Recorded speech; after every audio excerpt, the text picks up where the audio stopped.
Yes, sirree. Here we are back at it, El Rush Limbaugh. It is Friday on the Excellence in Broadcasting Network. And now, from sunny South Florida, it's Open Line Friday. Telephone number 800-282-2882. Email address elrushlimbaugh@eibnet.us.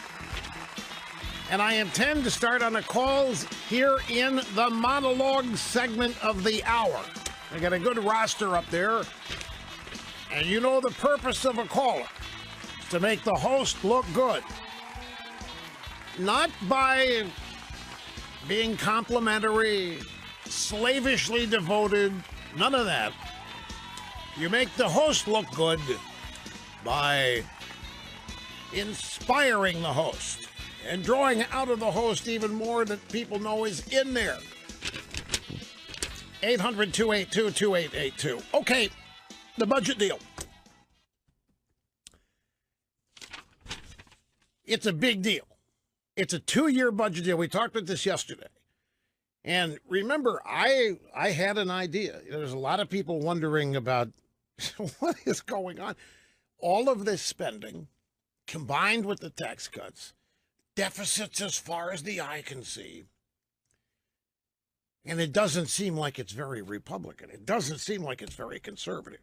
And they shut down the government for a couple hours, and they got it reopened last night when the deal was agreed to. Trump signed it early this morning, so essentially it's a 2-year budget deal. The main thing that I think, and I admit this is cynical, but I think it's relevant. I think a lot of Republicans voted for this thing just to ensure they will not be accused of shutting down the government for 2 years now. Do not doubt me on this.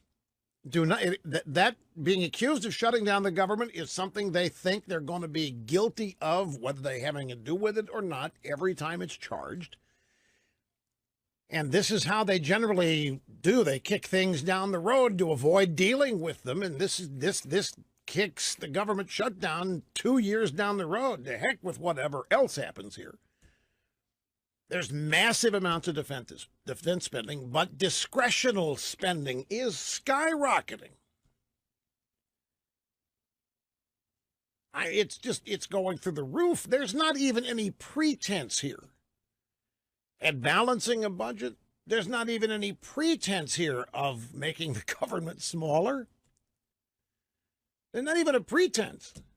The conservative caucus, the Freedom Caucus in the House, beside itself, this is not what we ran on. This is not what we've campaigned on. We went out there, every time Obama wanted to spend a dime on something, we complained about it. Now nobody says a word when this spending goes through the roof except for Rand Paul. Yeah, well, he was being vilified. And some, look, Rand Paul's not clean and pure as a wind-driven snow on this. Now everybody's quoting this soundbite of his, which is good. I mean, he's saying that there isn't any, the conservative Republicans exist when the Democrats are in power. When the Republicans are in power, conservatism vanishes. Now, I'm paraphrasing, but that's pretty much what he said. But look, he also voted for the tax cut. Now, in a lot of people's view, the tax cut is a budget buster because the tax cut is going to short the government $1 trillion, they say, which is bogus. That's not going to happen. But the way these people in Washington score it, it is. They don't score things dynamically.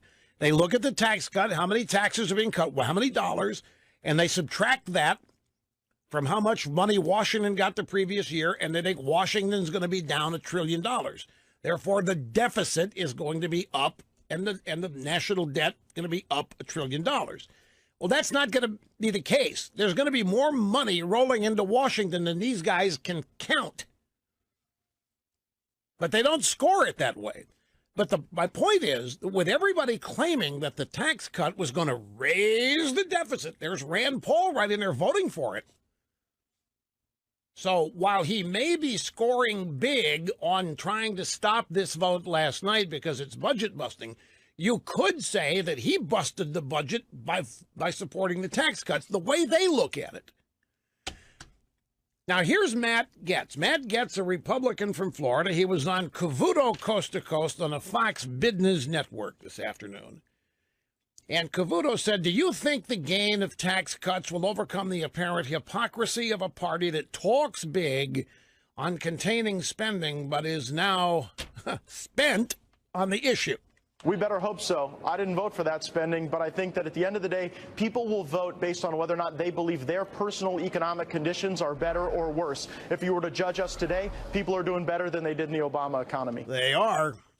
They are. So his point is, and it's true to it, we don't know what the dollars are going to be, but this tax cut is going to result in much more revenue flowing to Washington than anybody in the swamp is counting. I don't mean to sound like a broken record, but it's dynamic scoring versus static. And they don't score things at the CBO or anywhere else in a dynamic way. They just run the numbers, and they've concluded that Washington's going to have $1 trillion less this year than it had last year. And that automatically means a deficit of at least $1 trillion this year. Well, that's not going to happen, because more jobs are going to be created, more taxpayers are going to be created, and more taxpayers, even at lower rates, are going to be paying more. The government is collecting record amounts of money already. Just through every form of taxation, revenue is at record levels. They announce it every quarter, and it's through the roof. But the question, and you don't have to answer this if you like. People are on hold, and if you don't want to talk about this, fine. But if you do want to answer this, I'm putting it out there. Does this budget bother you? If so, why? And if not, why not? Because in the textbook of conservatism, every bit of this is a no-no except for the military spending. Every bit of it's a no-no. Every bit of this could be chalked up to major, huge hypocrisy. You guys, you ran on balancing the budget, you run on reducing spending, and you get into office, and my God, we're spending more in a 2-year budget than we ever have. Folks, as I said yesterday, the budget never gets smaller. I don't care who's in office. I don't care who's in power. I don't care who's where doing what and why. The budget never gets smaller. It never has. The national debt has continued to grow. It has never gotten smaller, been reduced. The annual deficit, it's a seesaw, goes up and down, but it has not been balanced since 1995. We did have a surplus. Remember in the late 90s that the Clintons wanted to turn into, I forget what it was, but we did have a budget surplus for a year or two. And had it been, or had it stayed in the Treasury, we would have had a balanced budget. But Clinton used it as, what was the defense dividend or some such thing? Yeah, the peace dividend, right, the peace dividend. They lopped it into some, I forget what. But Washington never spends less money in total. It's never happened. The national debt has never gotten smaller. And while all this has been happening, we have been listening to doom and gloom preached to us every year about it. And there hasn't been, the doom and gloom that's been predicted related to budgeting hasn't happened. Now, we could be, as I so astutely observed yesterday, we could be in the middle of it finally mattering here, and we can't see it. The dragon could be at the door, and we don't know it. The monster could be lurking out there, and we just don't see it. But the monster, we've been told it's always there. And with every new budget, the monster's going to eat all of us. And here we still are. So I just like to know, does this bug you? Does it bother you? If so, why? If not, why not? There isn't any wrong answer, so don't think you're going to get your head chewed here if that only happen if you're really factually wrong about something. But your opinion on this is not going to be ridiculed, lambasted, so don't be frightened about any of that.